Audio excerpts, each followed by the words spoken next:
for both of you, if we focus now on Latin America, sustainability as a topic, I don't see it. Nobody talks about it really. Is not on people's minds. So, what is going on? Will it go there? Do people care? So I think, part of the problem is this is the type of situation where it's good to have, an ecosystem of players that actually, develop, request and have the use for the resources that are required to do the transition to more sustainable shipping, for instance. And I think that there, I think it's a great example of why Mercado Libre is making a difference in Latin America. So I mentioned briefly before that we're uh, pretty much in line to turn ourselves into the largest Mhm. electric vehicle fleet in Latin America.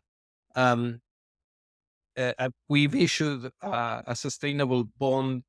I think it was 2 or 3 years ago.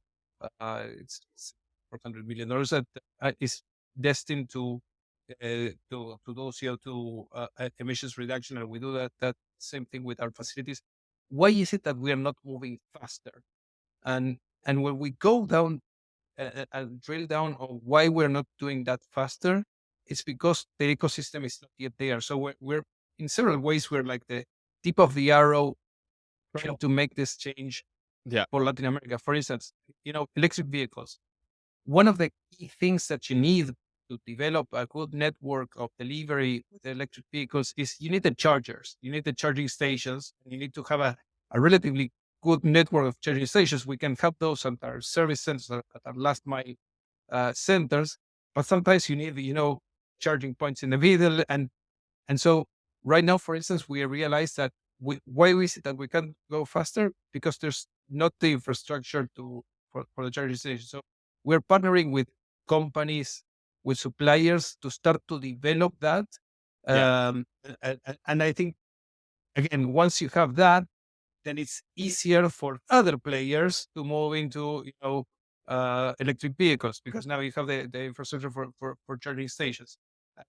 The other thing where we're not moving fast enough, for the reason we're not moving fast enough, is we don't yet really have good, reliable suppliers for the amount of vehicles that we require to move into our electric vehicle fleet. And one of the interesting things that we're doing there is we're partnering with a Brazilian company called Arrow, that they are developing, large, what do we call it, Fuchs, which is it's kind of a mid-size urban vehicle to go last mile, but can carry up to 300 packages per route. Um, and we're partnering with them, and they are building this very dedicated type of vehicles, electric vehicles. And we're partnering with them to start helping develop those, but they are a startup. And so we're supporting them in doing the ramp up. And when we go to typical automotive companies and we say, hey, we need, 500 vehicles, it's like, no, I can't deliver They those. can't deliver that. Yeah, yeah. Give me 5 years, and and at the same time, we also can have, 5 vehicles of this brand, 5 vehicles of that brand, because then doing maintenance and to work the chargers and everything, it's going to be a nightmare.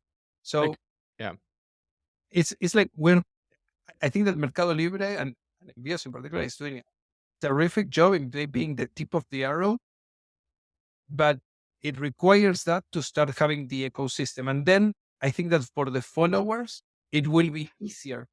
And so that's why I think that the job that we are doing in that specific side of shipping is critical. absolutely, absolutely.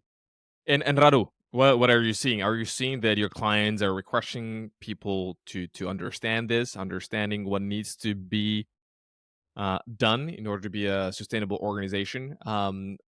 What are you seeing this happening in Latin America? And just to get your thoughts on that.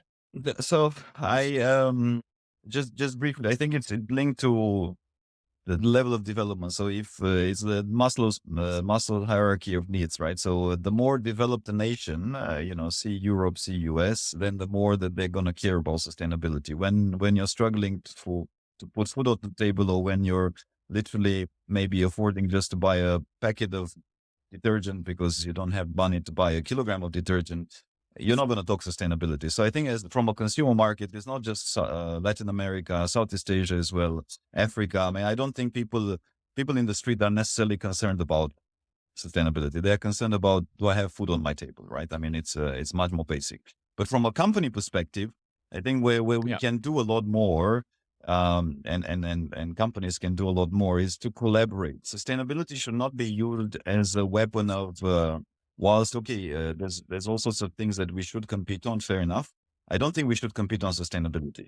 So I think the key word here is collaboration. How can we collaborate? And I just mentioned some projects, right? How can we collaborate to build a network of charging stations? How we can collaborate on sustainable packaging solutions, right? So that we don't pollute with plastic the whole world. I mean, that can be done and should be done. It should be initiatives Yeah. at overall industry level. And I think that should be done much more aggressively, and much more, let's say, vocally, by companies in leading that initiatives, and not waiting for governments, especially in emerging markets, but doing it themselves, because ultimately it's going to catch up. And ultimately, with the international regulations coming in, it's just a matter of time before even companies in South America, Latin America will be measured by some EU regulators or US regulators on what are you exactly doing, and you're going to get penalized if you don't do it. So it's a clear path that we all need to play a role in this.